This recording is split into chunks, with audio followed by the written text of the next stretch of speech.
Hey everybody, it's Jeff. If you've been listening for long, you know that here at Your Move, we are all about helping people make better decisions. In fact, did you know that adults make an average of 35,000 decisions per day? Big or small, decisions add up, and they play a huge role in where you find yourself right now. And that's why we created the Your Move app, a destination for better decision making that puts you on track for your desired future. Your time, your money, your happiness, it's all on the table. Download the free Your Move app for on-demand access to Your Move episodes, application ideas, and ways to connect further. Search for Your Move with Andy Stanley in the App Store to get started. We really do believe that the next 30 minutes will help you make better decisions and live with fewer regrets. So today, we're going to continue with Andy's second message in his 4-part series, Your Move. Every decision you make becomes a permanent part of the story of your life. In this episode, Andy explains how to make your story one that you want to tell. Hi everybody, welcome to Your Move. If this is your first time to watch our program, you should know that we're all about helping you make better decisions with fewer regrets. And in fact, today we are continuing a discussion on the subject of decision making. After all, life is all about decision making, isn't it? I mean, think about it. You are where you are, for the most part, because of decisions you've made. In fact, my hunch is your greatest regrets are connected to decisions you've made. We can all think of a few decisions we'd like to go back and unmake. Compounding all of that is the fact that most of life's decisions are made in environments that are very, very emotional. There are no emotionally neutral decision-making environments, are there? In fact, it's often our emotions that get us into trouble. For example, have you ever made a really bad relationship decision? A really bad relationship decision? At the time, it seemed right. You were in love, or you were in lust, or you were in something, and whatever it was, you were in it, and it was emotional, wasn't it? And your mama tried to warn you, and your best friend tried to warn you, but to no avail, because you were sure that he was Mr. Right, and she was, well, she wasn't Mrs. Right, and she wasn't even necessarily the woman of your dreams, but she was fun to look at, and you enjoyed making your friends jealous. No harm in that, I guess. But looking back, you think, what was I thinking? I should have known better. I should have listened. How about this? Have you ever made a really, really bad purchasing decision? Yeah, we all have. We've all made bad purchasing decisions. And looking back, again, you just shake your head and think, what was I thinking? What in the world was I doing? And then there are the decisions that we never imagined we'd have to make, the unanticipated decisions in life. How about this one? Have you ever had a friend that was bad for you? We call those toxic relationships. You like them, but unfortunately you're becoming more like them and you don't like what you're becoming. And then somebody comes along and they say, hey, I don't think he's good for you. I don't think she's good for you. And then you have a decision to make, don't you? A decision you don't really want to have to make. As we discussed last week, the other thing that makes decision making so important and so tricky is that we never know what hangs in the balance of our decisions. In some cases, it takes a lifetime to know what hangs in the balance of a decision. In some cases, it takes an entire generation to know what hung in the balance of a decision. Think about it this way. Think about how different your life might have been, or how your life would have been shaped if your parents had decided just a few things differently. Think about how different your life would be if your grandparents had decided just a few things differently. Imagine what your life would be like if your parents hadn't split up. Imagine how different your life would be if your parents had split up. The point is this. We never know what or who hangs in the balance of the decisions that we make. But what we do know is this, and this is so important. Private decisions always have public ramifications. Your private decisions probably won't remain private. Your personal decisions will impact some other persons. So, in this 4-part series, we're discussing 4 questions that are going to help empower you to make better decisions and, as I said, live with fewer regrets. Now, last week I gave you the first question, and if you weren't able to be with us last week, or if you didn't know there was an us to even be with, I'm going to repeat it for you in just a minute, but just so you'll know, if you'll go to yourmove.is, you can actually download our free Your Move app that'll allow you to watch last week's episode as well as all of our Your Move programming. And here's the best part. It is for free forever. No thank you note necessary. Anyway, back to our topic. Last week, we gave you the first question in our 4 questions that we're going to talk about as it relates to decision making. And the first question we ask is, am I being honest with myself? Really? You might remember that. Am I being completely honest with myself? Really? Now, for you to feel the full weight of this question, I need you to ask the question out loud. So I want you to repeat after me and say it out loud. And like we did last week and like we do just about every week on Your Move, when you talk out loud and you're all by yourself, it feels a little bit weird. If you're watching the Your Move broadcast with friends, you're going to be tempted to just roll your eyes or maybe worse, change the channel, but just hang with me, humor me. I want you to ask this question out loud because the power is found in hearing yourself ask this question. So here we go. The question is, am I being honest with myself really? Ready? All together. Am I being honest with myself really? One more time with feeling. Ready? Am I being honest with myself really? Now, that's a really, really important question because when it comes to selling ourselves on bad ideas, when it comes to selling ourselves on bad decisions, we are all professional salespeople. When it comes to convincing ourselves to do the wrong thing, we are experts. We all are. Consequently, we need to get in the habit of asking ourselves this very, very important question. Why am I doing this really? And that brings us to our second of 4 questions that we're going to talk about in this series. And the second question is this: what story do I want to tell? What story do I want to tell? And yes, I want you to say it with me out loud. Ready? Everybody together. 1, 2, 3. What story do I want to tell? Now, here's something to think about, and I bet you've never thought about this before, but think about this. Every decision you make becomes part of the story of your life. Every decision. In a similar way, every season of your life will be a chapter in the story of your life. And here's how it works. You make a decision, and every decision you make has an outcome. Every decision you make has an outcome. And the outcome of every decision you make becomes part of the story of your life. The good ones, the bad ones, the expected, and the unexpected. It goes kind of like this. You went out with him and he was a jerk, and now part of your story is that you wasted a year or 2 years of your life dating a jerk.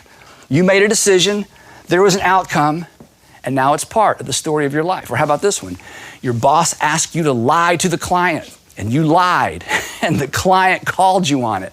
And your boss laid the blame on you, and you lost your job. And now part of the story of your life is that you decided to lie. The outcome was you got called out on it. And part of your story is you lied to a client, and you lost your job. Every decision and the outcome of those decisions become part of the story of your life. And you know what that means? It means that decision by decision, you are writing the story of your life. Perhaps like some of my friends recently, you lost a job. And surviving this season of life without a job is going to be a story that you tell someday. Now, right now, you're in the middle of it, and it's so traumatic, and you can't imagine how things are going to work out. But a year from now, 2 years from now, the story of having lost your job is simply going to be a story that you tell. So here's the question. What story do you want to tell? Do you want to tell this story? I lost my job. I was so embarrassed, I started drinking too much, racked up a bunch of debt, lost the respect of my wife and my kids. That's not the story you want to tell. Maybe you're married and things aren't going so great at home. And there's this guy at the office and he's so nice. In fact, he's way nicer than your husband. And he's made it clear that if you're willing, he's wanting to take the relationship to another level. And to be honest, because of what's going on at home, sounds a bit exciting. But before you dive in, remember this. Whatever you do, regardless of the circumstances at home, regardless of the pressure, regardless of the messages you're telling yourself, and regardless of what everybody else is telling you, whatever you do, it becomes a permanent part of the story of your life. So again, what story do you want to tell? Do you want to tell this story? I wasn't happy at home, so I got involved with a guy at work, lied to my husband, lied to my kids, lied to my mother, lied to my mother-in-law, lived for a season with lots of guilt, got found out, got busted, lost my marriage, lost the respect of my children. Now, come on. Is that really the story you want to tell? Now, here's the thing. We've never met, but here's something I know about you. You would like to be able to tell your entire story without skipping any chapters or having to lie about the details, right? Isn't that right? You would like to be able to tell your entire story and never have to skip a chapter and never have to skip a detail. Someday, you would like to be able to sit down with your kids or maybe even your grandkids, to sit down with your kids or grandkids and tell your entire story. You want to be able to sit down someday with somebody you hope to spend the rest of your life with and tell your entire story. You'd like to be the hero in your story. We all want to be the hero in our story. And going forward, you can have that. But it's going to be required of you to stop mid-decision and ask this important question. What story do I want to tell? Or which of the available options do you want as part of the story of your life? Now, one reason this is so hard, and I think one reason we don't think about this, is that when we're in the middle of making a decision, it's easy to get distracted by the pressure and the emotions that we feel. In some cases, it's like we sort of go into a fog. We get so focused on what's happening right in front of us, right around us, that it's easy to lose sight of the broader context, our story. You know how it is. Often you're up against a time deadline, either at the clock or the calendar. You got to decide right now. Oftentimes fear is a part of the equation. If you don't marry me, I'm leaving, and nobody wants to be left. Or if you don't make your quota, you're fired and nobody wants to lose a job. When you're forced to make a decision under a deadline or with that kind of terrifying consequence or pressure hanging over your head, it's hard to think about tomorrow. Now, if you're in retail sales, you totally get this because you know about the worst thing you can do is let a potential customer leave the store or the showroom without making a sale. And why is that? Here's what you know. You know that once they walk out of the emotional setting of the store, you know that once they leave the car lot, you know that once they get out of the vicinity of your sales pitch, you know that the attachment that they felt to your product begins to lessen, begins to wane. They gain perspective. They are far less likely to make a purchase. Experts tell us that there's something else that happens in our mind. Whenever our appetites are engaged in a decision-making process, we fall victim to a cognitive bias called focalism. Focalism is easy to understand. If you have ever been in love, you have been a victim of focalism.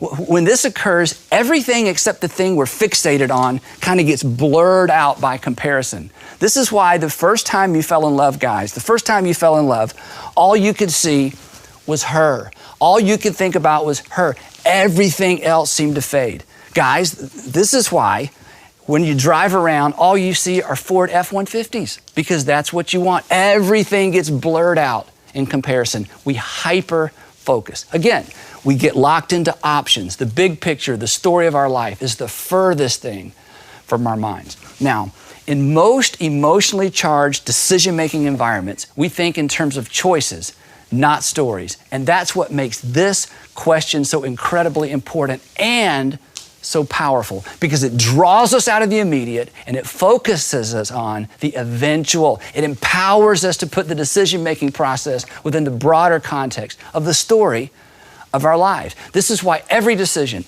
you make in the future needs to be made with this question in mind. What story do I want to tell? Now, obviously, we are not the first generation to wrestle with this. There's a familiar story in the Old Testament about a young Jewish boy who approached a similar situation like the ones we've been talking about. And he's an extraordinary example of this because of what he models. And as we're going to see, he models a specific application of this idea that is so helpful. Honestly, I just can't wait to tell you about it. But first, a little context. Around 1850 BC, a teenager named Joseph, the son of Jacob, who was the son of Isaac, who was the son of Abraham. Did you follow all that? No, okay, doesn't matter. Anyway, Joseph is one of 11, soon to be 12 sons of Jacob. But as the story goes, his brothers were extremely jealous of him. And they were jealous of him because his daddy, Jacob, loved him, Joseph, more than he loved any of his other sons. So one day, Joseph's brothers, the sons of Jacob's second favorite wife, they see Joseph headed in their direction, and they decide to act on what they've been feeling for a very long time. And they decide to kill him. They decide to take Joseph's life. But apparently, as Joseph got closer, they lost their nerve. And instead, they throw him in an empty well until they can get the nerve to do away with him permanently. And you thought your older siblings were merciless. Anyway, you actually may remember this story from childhood. If so, you'll remember that Joseph gets a break. As it turns out, slave traders come by on their way to Egypt, and Joseph's brothers decide that selling their brother would be more profitable than killing him. Oh, the mercy. So they sell him to the slave traders, and then they tell their parents that their brother Joseph was killed by a wild animal. Now, of course, this breaks their parents' heart, and it really broke their father's heart. And now they have a secret that they're forced to live with for the rest of their lives, which makes them, and don't miss this, which makes them liars for life. Now, back to our big idea for just a moment. If we could have dropped in on Joseph's brothers, while they were contemplating how to channel their intense jealousy toward their younger brother, and if we were able to ask them, hey guys, what story do you want to tell? Before you do something rash, do you really want your story to be this? Well, when I was in my mid-20s, I was so jealous of my younger brother based on the fact that my father loved his mother more than he loved my mother, and therefore loved my younger brother more than he loved me, which, come to think of it, really doesn't have anything to do with my younger brother, who I hate, because none of this is really his fault. But anyway, when I was in my mid-20s, I hated my younger brother so much that I sold him into slavery and then told my dad he was killed by wild animals and broke my father's heart. And then I spent the rest of my life lying about what happened to him, all because I was mad at him for, well, honestly, I was just jealous. Hey guys, is that really the story you want to tell? Anyway, as the story goes, Joseph ends up in Egypt on the auction block, and he's bought by a man named Potiphar. Now, Potiphar just happens to be the captain of Pharaoh's palace guard. And now Joseph has a decision to make. Do I run away? Do I do what most slaves do, which is basically do as little as I possibly can with as bad an attitude as I can possibly maintain or get by with? Or do I throw myself into this slave situation with everything I've got? Before long, Potiphar notices, and he begins giving Joseph more and more responsibility. In fact, the writer of Genesis describes it this way. Check this out. He says this. He said, so Potiphar left everything he had in Joseph's care. With Joseph in charge, he did not concern himself with anything except for the food that he ate. Now, so far, so good. Good decisions, good outcomes, good story. But at this point in the story, if there were a soundtrack, it would change because things begin to get really, really interesting for Joseph. As you may know, in spite of Joseph's diligence, actually, because of his diligence, he finds himself in a no-win situation where he's forced to make yet another decision. But this time, he's faced with two options, neither of which could lead to a good outcome. And here's the setup for what happens next. Imagine the soundtrack change right here. Now, Joseph was well-built and handsome, and we can see it coming, can't we? Check this out. And after a while, his master's wife, Potiphar's wife, took notice of Joseph, and she said to him, come to bed with me. Now, this is so fascinating. Joseph is far, far, far away from home. He's probably 19, maybe 20 years old. It looks from all practical purposes as if his God has abandoned him. He's in a foreign country. There's no accountability. And now his boss's wife wants him to go to bed with her. And he knows there's a lot at stake and he has a decision to make. And the scripture says this. It says that he refused. Now, what Joseph does next is something we should all do. Here's what he does. Joseph begins to rehearse his story out loud. He doesn't allow this powerful temptation or these terrible circumstances to overshadow the broader story of his life. Instead, he views this dilemma within the broader context of his story, which is what we've all got to learn to do. This is such a powerful idea. Joseph actually reviews his story out loud in front of Potiphar's wife. Allow me to paraphrase. His story goes something like this. Mrs. Potiphar, I came to this land as a slave. I had absolutely no rights and I had no future. Then your husband purchased me and he treated me like one of his own. He treated me with kindness and he gave me the opportunity to serve him and to serve the family. I've worked hard. I've done everything you've required of me. And with God's help, with my God's help, I've worked my way to the point where your husband trusts me. Look, he's put me in charge of his entire household. And then he says this, and I quote, he says, with me in charge, he told her, my master does not concern himself with anything in the house. Everything he owns, he has entrusted to my care. Look at this. No one is greater in this house than I am. My master has withheld nothing from me except you, because you are his wife. Implication, Mrs. Potiphar, that's your story. You really need to think about this. Do you really want affair with Jewish slave on your resume? You sure you want that as part of your story? And then Joseph asked an amazing question. In light of all that's happened, in light of all that your husband has done for me, in light of God's confidence in me and God's grace to me, how then could I do such a wicked thing against God? In other words, do I want my story to be, your husband gave me an opportunity I never dreamed would come my way, so I took advantage of his generosity, and I took advantage of my position, and I took advantage of the influence that your husband gave me, and I slept with his wife, dishonoring both him and my God? The author of Genesis continues. Now, this is amazing. He says this, and though she, Potiphar's wife, and though she spoke to Joseph day after day, he refused to go to bed with her or even be with her. But this was humbling to Potiphar's wife. This was actually humiliating to his wife. Chances are she'd slept with many of her husband's slaves. And so she accuses Joseph of trying to rape her. Now, Potiphar's in a really tough situation. He really has no choice but to respond to his wife's accusation. And so he punishes Joseph. Now, I think, this is just my opinion, I think the fact that Potiphar's wife didn't have Joseph executed immediately, and I think the fact that Potiphar didn't have Joseph executed immediately tells us that Potiphar probably didn't even believe his wife, but his hands were tied. He had to do something. So he has Joseph thrown into prison. Interestingly enough, he has him thrown into the prison where Pharaoh kept political prisoners. Now, in spite of this big setback, the writer of Genesis says something interesting.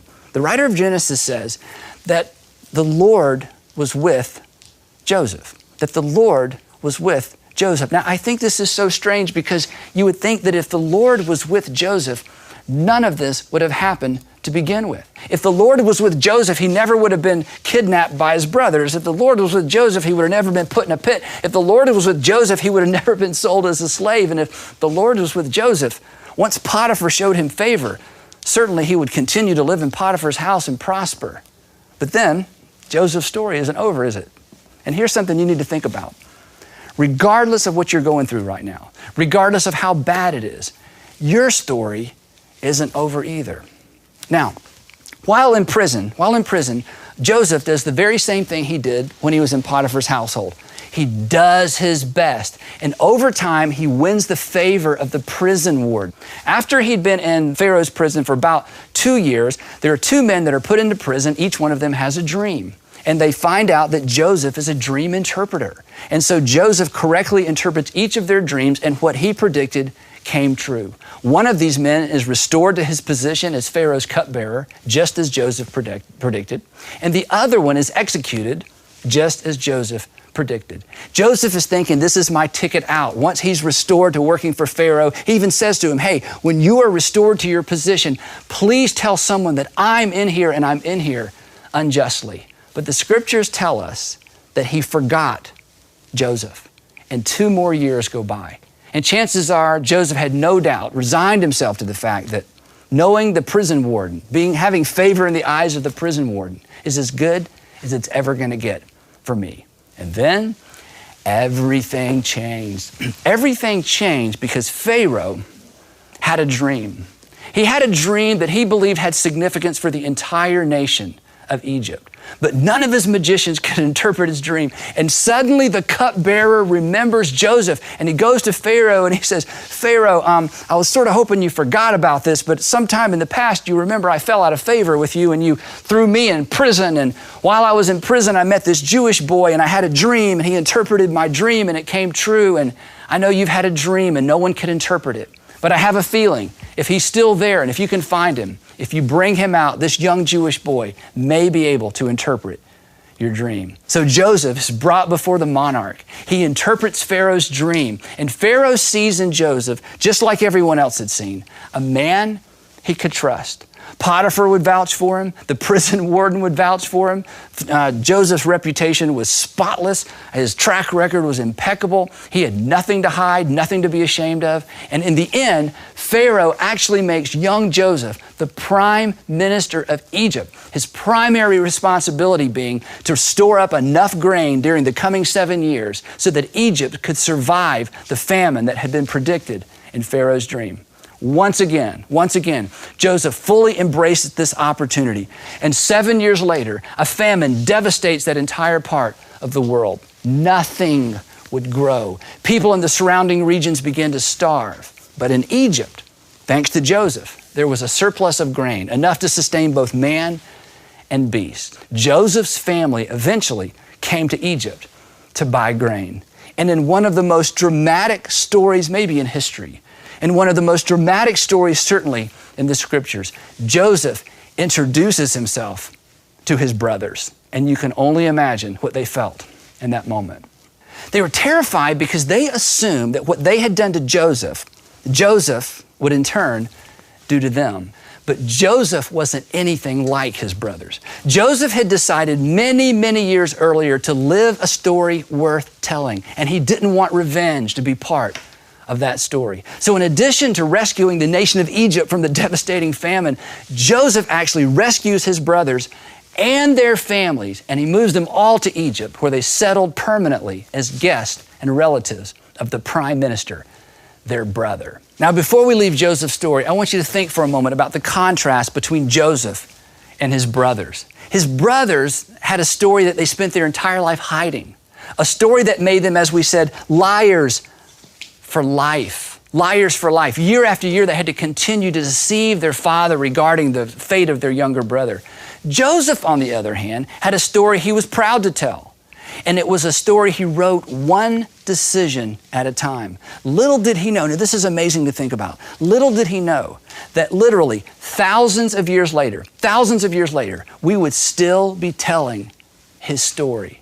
Now, here's the thing I don't want you to ever forget. Here's the thing that I just don't want you to miss. Just like Joseph and just like his brothers, you are writing your story one decision at a time. Just think about that. Just like Joseph, just like his brothers, you are writing your story, the story that is your life. You're writing it every day, one decision at a time. And if you don't take anything else away from Joseph's story, I hope you will take this away. Don't ever make a decision. Don't ever make a decision that will make you a liar for life. Long after whatever you gained is gone, you will be left with your lie. It'll be a permanent part of your story, a permanent part of your life. You will be left with a story that you won't be proud to tell. So let me ask you, what story do you want to tell? And if you're in the middle of making a decision right now, let me ask you, which of the available options do you want as a permanent part of the story of your life? What story do you want to tell? Hey, thank you so much for joining us this week on Your Move. Next week, I'm going to give you a third question designed to help you make better decisions and live with fewer regrets. But until then, I hope you have a great and regret-free week. We'll see you next time right here on Your Move. Thanks so much for listening to Your Move. Don't forget to check out the new and improved Your Move app. Unlike most things in life, it's free. Take Your Move with you on the go and make better decisions a part of your everyday.